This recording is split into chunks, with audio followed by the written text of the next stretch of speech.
Okay, good morning, Red Apple families, fourth grade. I know fifth grade is kind of listening on this too as well.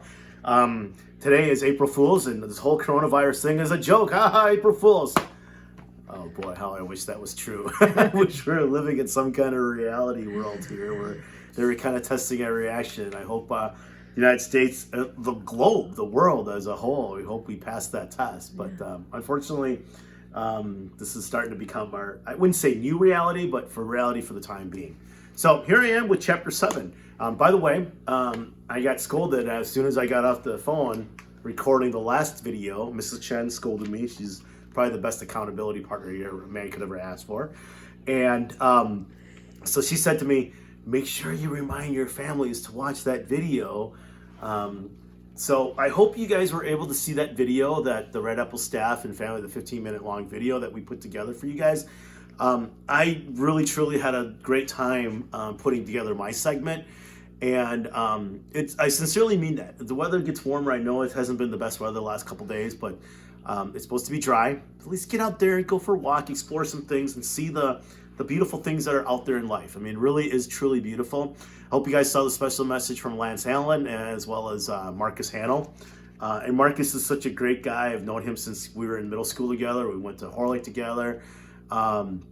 We knew each other a little bit, and he's such a great, humble guy, and he's pretty well respected in the Milwaukee Brewers community. He sincerely meant that about coming to visit, hopefully by the end of this year. But if we're back in school, that means he's playing baseball, and I'm hoping that we're not able to see him just because of baseball. And but next year, definitely, even when you guys are back in fifth grade. In fifth grade, I hope you guys enjoyed the time that he spent with you guys. He doesn't do that a lot. He only picks like 1 or 2 schools a year to do that. But I think he's mentioned something to me the other day that he's willing to do this kind of an annual thing. He really enjoyed his time with you guys. So I hope you guys listen to that. But most importantly, I hope you guys listen to your former teachers. And it was a good thing for us to do. I know some of the teachers had said that they were crying as they were making and watching it. Mrs. Wall did a really good job editing it and everything. So I hope you guys saw that. Where do we find it, Mr. Chen? How can we find it? You can go on the Red Apple Facebook page. I'm going to upload it too, just in case you guys didn't see that today, since there's no, I'm going to upload it. So anyways, we're going to talk about, then I got to do some time travel, which we don't want to do. So today's Wednesday, remember? Okay, so anyways, we're in chapter 7. Bud was able to sneak into the mission and get some breakfast with that. His name was Clarence, with the pretend father, mother, and everything. So we're going to pick it up on chapter 7, okay? I pushed the heavy door open and walked into the library. The air in the library isn't like the air anywhere else. First, it's always cooler than the air outside.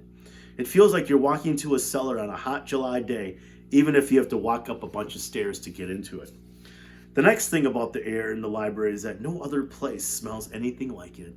If you close your eyes, it's another beautiful thing, the smell of books. If you close your eyes and try to pick out what it is that you're sniffing, you're only going to get confused, because all the smells have blended together and turned themselves into a different one. As soon as I got into the library, I closed my eyes and took a deep breath. I got a whiff of the leather on all the old books, a smell that got real strong if you picked one of them up and stuck your nose real close to it when you turned the pages. Then there was the smell of the cloth that covered the brand new books, the books that made a splitting sound when you opened them. Then I could sniff the paper, that soft, powdery, drowsy smell that comes off the pages in little puffs when you're reading something or looking at some pictures, a kind of hypnotizing smell. I think it's that smell that makes so many folks fall asleep in the library. You'll see someone turn a page and you can imagine a puff of page powder coming up really slow and easy until it starts piling on the person's eyelashes, weighing their eyes down so much that they stay down a little longer after each blink, and finally making them so heavy that they just don't come back up at all. Then their mouths come open and their heads start bouncing up and down like they're bobbing in a big tub of water for apples. And before you know it, whoop, zoop, sloop, they're out cold and their face smack dab down on the book. That's the part that gets the librarians the maddest. They get real upset if folks start drooling in the books, and page powder or not, they don't want to hear no excuses. You gotta get out. Drooling in the books is even worse than laughing out loud in the library. And even though it might seem kind of mean, you can't really blame the librarians for tossing drooly folks out, because there's nothing worse than opening a book and having the pages all stuck together from somebody's dried up slobber. I opened my eyes to start looking for Miss Hill. She wasn't at the lending desk, so I left my suitcase with the white lady there. I knew it would be safe. I walked between the stacks to see if Miss Hill was putting books up. 3 doggone times I walked through the library, upstairs and down, and couldn't find her. I went back up to the library and the lending deck. I waited until she looked up at me. She smiled and said, "Yes, would you like to retrieve your suitcase?" She reached under the desk. I said, "Not yet, ma'am. Can I ask you a question?" She said, "Of course, young man. How may I help you?" "I'm looking for Miss Hill." The librarian looked surprised. "Miss Hill? My goodness. Hadn't you heard?" Uh-oh. It's number 16 of Bud Caldwell's Rules and Things for Having a Funner Life and Making a Better Liar Out of Yourself. That's one of the worst ones. Rules and Things number 16. If a grown-up ever starts a sentence by saying, "Haven't you heard?" get ready, because what's about to come out of their mouth is going to drop you head first into a boiling tragedy. It seems like the answer to "haven't you heard" always has something to do with someone kicking the bucket, and not kicking the bucket in a calm, peaceful way like a heart attack at home in bed either. It usually is some kind of dying that will make your eyes buck out of your head when you hear about it. It's usually the kind of thing that will run you out of a room with your hands over your ears and your mouth wide open. Something like hearing that your grandmother got her whole body pulled through the ringer in a washing machine, or something like hearing about a horse slipping on the ice and landing on some kid you went to school with.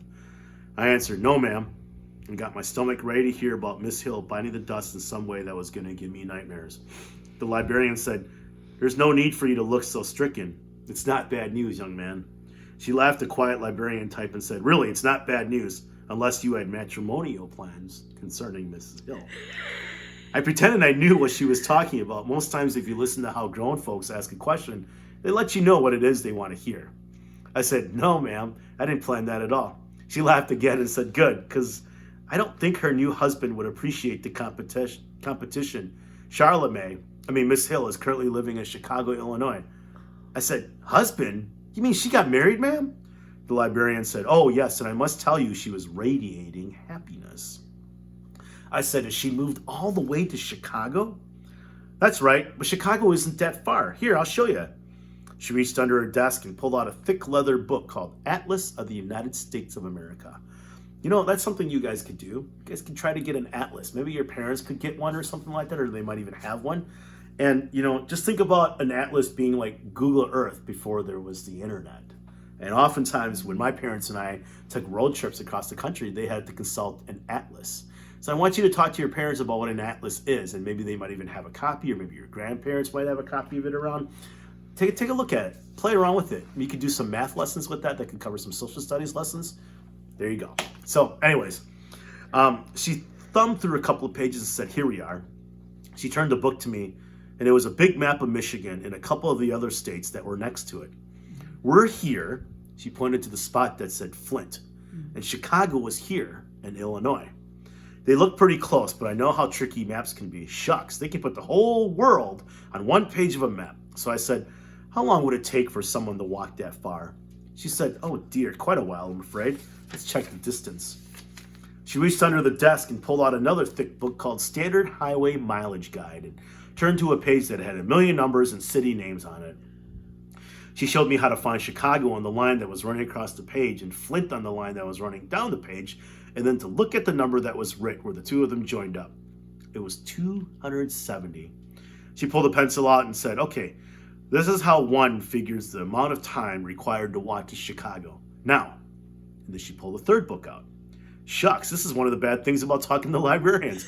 I asked one question, and already she had us digging through 3 different books.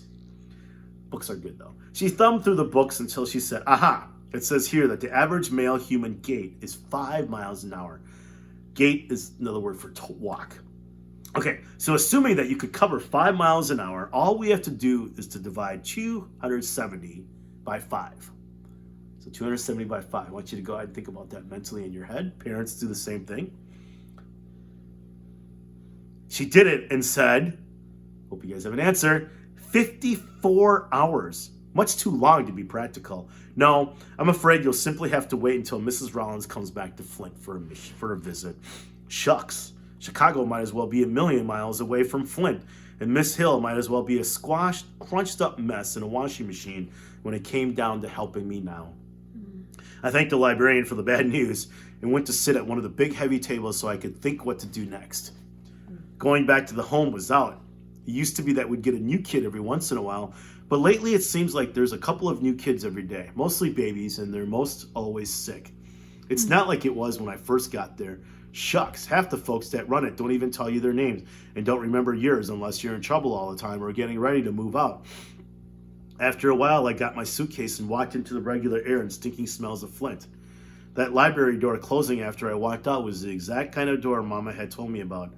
I knew that since it had closed, the next one was about to open.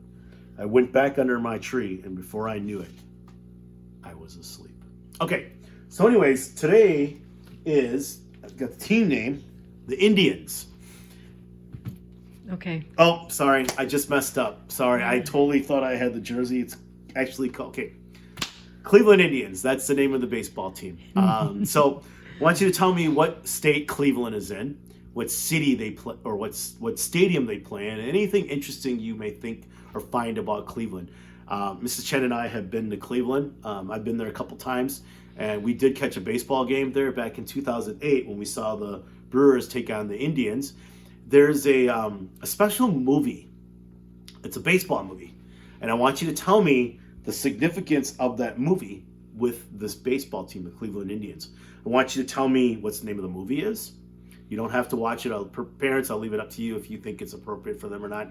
But there's also a special connection with Milwaukee in there. And there's two different connections with the city of Milwaukee and the Cleveland Indians.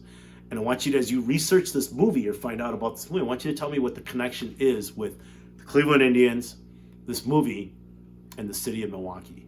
Okay? That's all I have for today. And there's a Hall of Fame. Which Hall of Fame is in Cleveland? Oh, yes, there's a Hall of Fame in Cleveland. I want you to tell me which Hall of Fame is in Cleveland, like Mrs. Chen said. And it's kind of cool because we actually got a really interesting bobblehead when we were there. And it's a direct reference to that connection between that movie. Mm-hmm. And some of you may have seen it or not. It's called Wild Thing, and that's all I'm going to say about that. Okay, so I will probably have these videos uploaded by later today. The one from yesterday and the one from today, so it gives you a little bit of reading time. Like I said, I hope you guys are doing good. Get out there, enjoy the weather. Love you, and I miss you. And take care, guys. Looking forward to our Zoom conference later today. Bye.